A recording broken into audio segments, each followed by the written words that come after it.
دوسرا مسئلہ نماز جنازہ میں تکبیرات کا ہے۔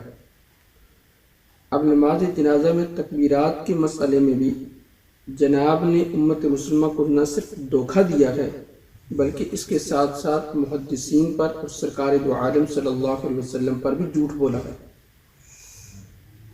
صحیح مسلم کی ایک حدیث پیش کی، حدیث کا نمبر تھا 2216۔ جناب اس میں کہتے ہیں کہ ایک دفعہ نبی اکرم صلی اللہ علیہ وسلم نے نماز جنازہ پڑھائی اور اس میں 5 تکبیرات کہی۔ صحیح مسلم میں ہے کہ نبی علیہ السلام نے ایک جنازے پہ 5 تکبیرات بھی پڑھی تھی۔ یہ جناب نے کھلا جھوٹ بولا ہے۔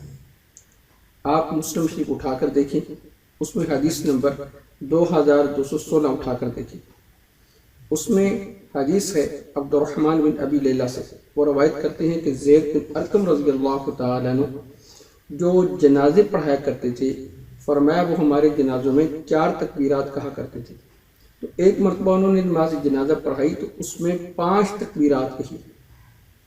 اب یہ زید بن ارقم رضی اللہ تعالیٰ عنہ کا واقعہ ہے کہ ایک دفعہ انہوں نے نماز جنازہ پڑھائی تو اس میں 5 تکبیرات کہی، اور جناب یہ کہہ رہے ہیں کہ نبی اکرم صلی اللہ علیہ وسلم نے ایک دفعہ نماز جنازہ پڑھائی اور اس میں 5 تکبیرات کہی۔ صحیح مسلم میں ہے کہ نبی علیہ السلام نے ایک جنازے پہ 5 تکبیرات بھی پڑھی تھی۔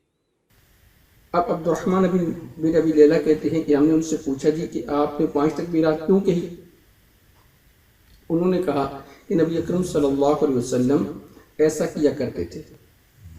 اب یہ حدیث ہے جس میں زید بن ارقم کا واقعہ تھا، تو جناب نے اس کو نبی اکرم صلی اللہ علیہ وسلم کی طرف منسوخ کر دیا کہ نبی اکرم صلی اللہ علیہ وسلم نے ایک دفعہ نماز جنازہ پڑھائی۔ آپ خود ریسرچ کر کے دیکھ لیں۔ اچھا، اس حدیث کو آپ اگر ریسرچ کریں اسلام 360 میں تو اس میں باقاعدہ طور پر نیچے لکھا ہوا ہے کہ بسا اوقات یعنی کبھی کبھی نبی اکرم صلی اللہ علیہ وسلم 5 تکبیرات کہا کرتے تھے۔ اور اسی حدیث کو اگر آپ ریسرچ کریں اسلام 1 کے اندر تو اس میں اس حدیث کے نیچے لکھا ہے کہ 5 تکبیرات یہ منسوخ ہو چکی ہیں، یعنی بالاجماع یہ منسوخ ہو چکی ہیں۔ اور اسی حدیث کی شرح میں امام نووی رحمہ اللہ تعالیٰ فرماتے ہیں کہ دل الاجماع علی نسخ هذا الحدیث، کہ اس حدیث کے منسوخ ہونے پر اجماع ہے۔ اور آگے نقل فرماتے ہیں لأن ابن عبد البر وغیرہ نقل الاجماع، کہ ابن عبد البر اور ان کے علاوہ انہوں نے جو اجماع نقل کیا ہے کہ علی انہ لا یکبر اليوم الا 4، کہ آج کے دن صرف 4 تکبیرات ہوں۔ پھر آگے نقل فرماتے کہ ھذا دلیل علی انہم اجمعوا بعد زید بن ارقم، کہ یہ جو اجماع یہ دلیل ہے اس بات پر کہ یہ اجماع زید بن ارقم رضی اللہ تعالیٰ عنہ کے اس واقعے کے بعد ہوا۔ اس کا مطلب ہے کہ 4 تکبیرات پر اجماع ہے۔ اب یہ امام نووی رحمہ اللہ تعالیٰ نے تو یہ بات ارشاد فرمائی کہ یہ دلیل ہے اس بات پر کہ یہ زید بن ارقم رضی اللہ تعالیٰ عنہ کے واقعے کے بعد اجماع ہوا، تو یہ اجماع کیوں ہوا؟ یہ بات سمجھنے والی ہے۔ دیکھیں امام مسلم رحمہ اللہ تعالیٰ کی جس حدیث کا جناب نے حوالہ دیا 2216، اس کے اندر بھی آتا ہے کہ زید بن ارقم رضی اللہ تعالیٰ عنہ صحابہ وہ سارے اکثر جنازوں کے اندر وہ 4 تکبیرات کہا کرتے تھے۔ ایک دفعہ یہ واقعہ پیش آیا کہ انہوں نے 5 تکبیرات کہی۔ اس بات پر امام نووی نے اجماع بھی نقل کر دیا۔ امام بخاری رحمہ اللہ تعالیٰ کا جو انہوں نے ٹائٹل شو کیا ہے حدیث 1334، آپ 1334 خود اٹھا کر دیکھ لیں، یہ شو یہ کر رہے ہیں کہ اس میں 5 تکبیرات کا ذکر ہے، حالانکہ آپ 1334 کو اگر آپ ریسرچ کریں تو اس میں 4 تکبیرات کا ذکر ہے۔ اسی کے ساتھ اگر 1333 دیکھیں اس میں بھی 4 تکبیرات کا ذکر ہے، 3889 دیکھیں اس میں بھی 4 تکبیرات کا ذکر ہے، 3881 دیکھیں اس میں بھی 4 تکبیرات کا ذکر ہے۔ اسی طرح 1318، 1319، 1245 اور 1327 یہ حدیثیں بخاری شریف کے اندر سے اٹھا کر دیکھیں، ان سب میں 4 تکبیرات کا ذکر ہے۔ اس کا مطلب یہ ہے کہ امام بخاری رحمہ اللہ تعالیٰ وہ بھی 4 تکبیرات کے قائل تھے، کیونکہ رفع الیدین کے مسئلے میں یہی کہا جاتا ہے نا کہ امام بخاری رحمہ اللہ تعالی و رفع الیدین کے قائل تھے، کیوں کہ بخاری شریف میں رفع الیدین کا ذکر ہے۔ اسی طرح امام مالک رحمہ اللہ تعالیٰ کے حوالے سے کہا جاتا ہے کہ امام مالک رحمہ اللہ تعالیٰ رفع الیدین کے قائل تھے، جی کیوں کہ انہوں نے اپنی حدیث کتاب کے اندر رفع الیدین کا ذکر کیا ہے۔ تو امام بخاری رحمہ اللہ تعالیٰ نے 4 تکبیرات کا ذکر کیا ہے، امام مسلم رحمہ اللہ تعالیٰ نے 4 تکبیرات کا ذکر کیا ہے، امام نووی رحمہ اللہ تعالیٰ نے اس پر اجماع نقل کیا ہے کہ 4 تکبیرات پر اجماع ہے۔ اب امام ترمذی رحمہ اللہ تعالیٰ نے جو اس پر تبصرہ کیا ہے وہ کیا ہے کہ نبی اکرم صلی اللہ علیہ وسلم کے اصحاب جو تھے، اکثر اصحاب ان کا یہی عمل تھا، اور اکثر اہل علم کا بھی یہی عمل تھا کہ وہ نماز جنازہ میں 4 تکبیرات کہا کرتے تھے۔ پھر ان کے نام ذکر کیے کہ امام سفیان الثوری رحمہ اللہ تعالیٰ، امام مالک اور عبداللہ ابن مبارک۔ یہ عبداللہ ابن مبارک رحمہ اللہ تعالیٰ وہی ہیں جن کو یہ امام ابو حنیفہ رحمہ اللہ تعالیٰ کے ساتھ جو مناظرہ ہے اس میں پیش کرتے ہیں کہ عبداللہ ابن مبارک نے ان کو چپ کروا دیا۔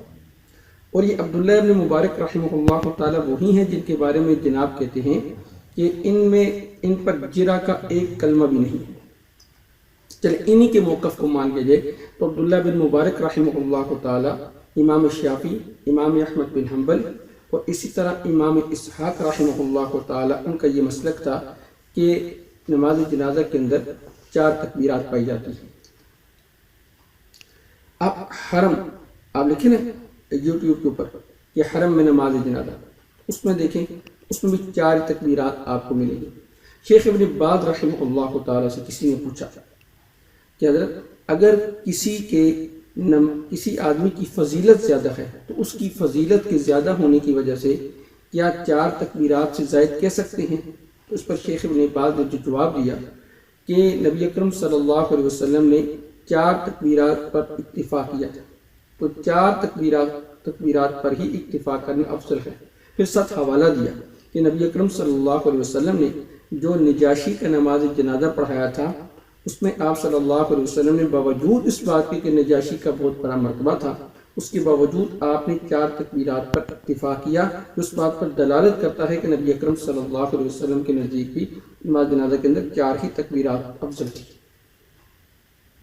مزید آگے چلے جائیں، امام بخاری رحمہ اللہ تعالیٰ نے تو ایک بڑا آسان سا قاعدہ بیان کر دیا۔ اب جو اصل بخاری ہے عربی والی، اس کے صفحہ نمبر 96 کو اٹھا کر دیکھیں، اس میں لکھا ہے کہ انما یؤخذ بالآخر فالآخر من فعل النبی صلی اللہ علیہ وسلم، کہ اگر کوئی عمل جس میں نبی اکرم صلی اللہ علیہ وسلم کے 2 طرح کے عمل ملتے ہیں کہ آپ نے یہ کام بھی کیا ہے اور یہ کام بھی کیا ہے، تو اس میں ہم کس پر عمل کریں گے؟ تو امام بخاری رحمہ اللہ تعالی نے فیصلہ فرما دیا کہ انما یؤخذ بالآخر فالآخر من فعل النبی صلی اللہ علیہ وسلم، کہ نبی اکرم صلی اللہ علیہ وسلم کا جو آخری عمل ہوگا اس پر عمل کیا جائے گا۔ اب نماز جنازہ میں نبی اکرم صلی اللہ علیہ وسلم کا آخری عمل کیا ہے؟ ابن عباس رضی اللہ تعالیٰ سے حدیث ہے کہ آخر ما کبر رسول اللہ صلی اللہ علیہ وسلم علی الجنازہ، کہ آپ صلی اللہ علیہ وسلم کا آخری عمل کی نماز جنازہ میں نبی اکرم صلی اللہ علیہ وسلم نے جو تکبیرات کہی تھی 40، وہ 4 تکبیرات کہی تھی۔ اب اس سے مسئلہ بالکل صاف ہو گیا کہ امام بخاری رحمہ اللہ تعالیٰ کے نزدیک بھی 4 تکبیرات ہیں، امام مسلم رحمہ اللہ تعالیٰ کے نزدیک بھی 4 تکبیرات ہیں، امام ترمذی رحمہ اللہ تعالیٰ کے نزدیک بھی 4 تکبیرات ہیں، نبی اکرم صلی اللہ علیہ وسلم کے اکثر صحابہ وہ بھی 4 تکبیرات کہا کرتے تھے، اکثر اہل علم وہ بھی 4 تکبیرات کہتے تھے، عبداللہ بن مبارک، امام احمد بن حنبل، امام مالک، امام سفیان الثوری رحمہ اللہ تعالیٰ، امام شافعی رحمہ اللہ تعالیٰ وہ بھی 4 تکبیرات کے قائل تھے، حرم والے 4 تکبیرات کے قائل ہیں، اور امام نووی رحمہ اللہ تعالیٰ نے اجماع نقل کر دیا کہ یہ حدیث زید بن ارقم والی یہ منسوخ ہے، 5 تکبیرات پر، 4 تکبیرات پر اجماع ہے۔ جب یہ ساری باتیں آپ کے سامنے آ گئی تو اب اس کے بعد یہ 5 والا مسئلہ سمجھ نہیں آتا، یہ 5 والا مسئلہ امت کے سامنے اجاگر کرنا اور کہنا جی 5 بھی پڑھ لی جائیں تو کوئی حرج نہیں ہے، تو یہ کیا ہے؟ یہ تفرقہ بازی نہیں تو کیا ہے؟ ایک امت کے اجماعی راستے کو چھوڑ کر الگ راستہ اختیار کرنا یہ نہیں ہے تو پھر کیا ہے؟ پھر جناب نے اس پر ایک حوالہ دیا کہ شیخ زبیر علی زئی صاحب اور مولانا اسحاق صاحب ان کے نماز جنازہ میں 5 تکبیرات ہوئی، اور ساتھ ہی جناب نے یہ بھی کہا کہ انہوں نے کہا تھا جی کہ وصیت کی تھی کہ ہمارا جنازہ وہ سنت کے مطابق جیسے حرمین وغیرہ میں ہوتا ہے تو وہاں سنت کے مطابق ہوتا ہے. تو حرم میں بھی 4 تکبیرات کہی جاتی ہیں. جب حرم میں بھی 4 تکبیرات کہی جاتی ہیں اور سب کے نزدیک یہ 4 ہے تو پھر یہ 5 والا مسئلہ امت کے سامنے بیان کرنا کہ نماز جنازہ میں 4 تکبیرات بھی ہیں 5 بھی ہیں. اگر کوئی 5 کہے تو پھر 4 کے بعد وہ دعا پڑھ لیا کرے 5 کے بعد سلام پھیر لیا کرے. یہ کیا منسوخ کی جب ایک چیز منسوخ ہو چکی ہے تو پھر اس پر عمل کرنے کا کہنا کیا معنی تھا؟ اس کا کیا معنی ہے؟